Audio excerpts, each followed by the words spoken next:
Винаги се чудил и си искал да си купиш Rolls Royce, а обаче чудил ли сте как е от другата страна, когато трябва да продадеш един Rolls Royce и как всъщност се продават всичките Rolls Royce? Ами, това е бил проблема, пред който през 60-та година Дейвид Огълви бива поставен и тогава той решава и направя най-добрата реклама, която е създавана за коли някога. И какво успява да направи той? Реално 58 година пуска рекламата и тя има едно доста лесно и супер запомнящо се заглавие и то е: когато карате с 100 км в час в Rolls Royce, единственото нещо, което може да чуете, е електрическия часовник.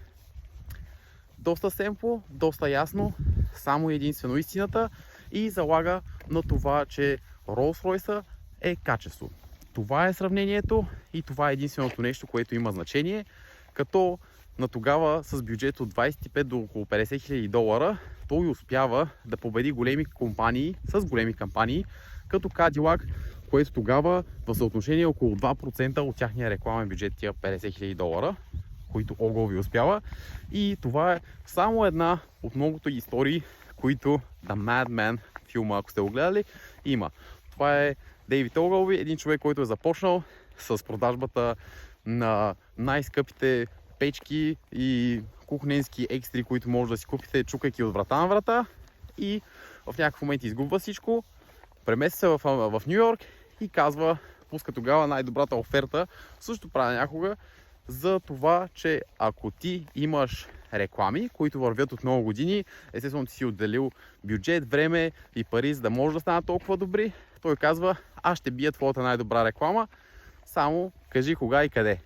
Реално така той успява да стартира своята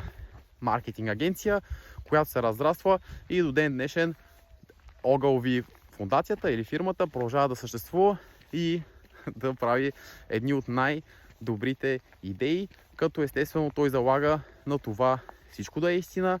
и винаги това нещо, което има значение за една реклама, е дали тя продава или не. Защото красиви графики са страхотни, но те не са това, което ви носят продажбите. Аз бях Гинко, един обикновен човек, и ако искаш да научиш още повече за маркетинг и бизнес, ме последвай.